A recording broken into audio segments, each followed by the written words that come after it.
The conventions of a horror film are the title following the horror genre. Well, for me, the Succubus does fit in with the horror genre. You have films like The Ring, The Grudge, and the Succubus fits in with that. Also, the titles in the film appear horrific in the image, for example, the blood splatter. The main characters in horror films are also usually teenage or younger youthful characters. I also used young actors in my film. Mysterious and unknown characters are used in horror films, which I also follow the convention of this. For example, the unknown creature following Ruby through the woods. Horror films also show heroism through the protagonist, which is usually unsuccessful. And in my film, Jack hears Ruby's screams and tries to save her, but he's too late as the creature has already got her and she's dead. The victims are usually unprotected and usually killed by the other unless some supernatural force saves them. And in my opening sequence, Ruby dies at the beginning, after being followed by the creature, while she is unprotected. My media product also represents particular social groups. In my case, it would be the young people. In my film, young people are perceived as naive to the world. For example, Ruby not knowing that she is being followed by the creature, and Jack thinking that he can save her, even though she's already dead. Women in the media are perceived as being the damsel in distress. In my film, Ruby is walking through the woods and then being followed by a creature, showing that she is the damsel in distress as the creature eventually kills her, whereas men in the media are perceived as being the hero.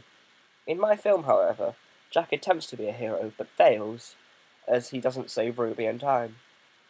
The media institution that might distribute my media product would possibly be Fox Atomic, as they generally distribute teen and teen horror films, which is the genre of my film.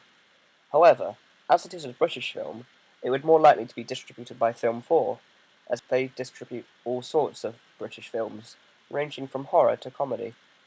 And my film, being a teen horror, would have some elements of comedy in it. My audience would generally be 15 to 35-year-old males, as they are more likely to stereotypically watch a horror film than women. However, there would be some female audience members, as they could relate to the main character. I address my audience by using young actors that the target audience can relate to. The audience will be aware that the film is a horror film by observing the titles as they follow the horror theme. The target audience would also be aware of it being a horror film, as they would have seen trailers for it and are aware of what they are going to see. Here are some of the positive feedback I received. Good angles, good lighting, editing was well done, music was well placed, good use of image effects and camera angles. The shots from a monster's point of view worked extremely well. You build up tension really well. The negative feedback I received was generally more music at the beginning to build the tension, as it was too quiet at the moment.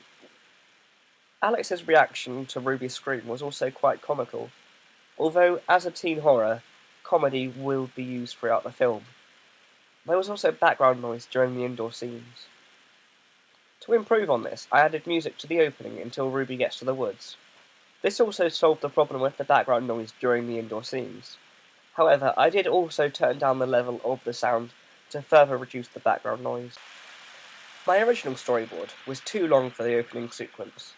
Also, due to scheduling errors, I had to change the opening role of Jack and Ruby by having Ruby at the desk instead of Jack. However, this did cause no errors in continuity. My preliminary task was my first proper attempt at Final Cut, so I was learning how to use it as I made the continuity scene. It was also the first time I made a film, so filming itself was a challenge. My preliminary task taught me how to use these pieces of technology. Also, for my opening sequence, I used GarageBand, which I have never used before. It was quite a challenge as I wasn't sure what I was doing and I had to make all the music myself, but eventually I taught myself how to use it. My product has advanced a lot further from the preliminary task to the final piece. I took the negative comments I received from the preliminary task, such as bad lighting and sound, and worked on them for my final piece, which I feel made it stronger overall. I also used the 3 continuity rules. Match on action. This can be seen when Ruby is walking through the woods. As you can see here, these are 2 different shots, which use the match on action rule. 360-degree rule. This is used throughout the sequence. Even as Jake is running to Ruby, It appears not to be used, but it is. And shot reverse shot. Although this wasn't used as much, as there was no dialogue between the characters.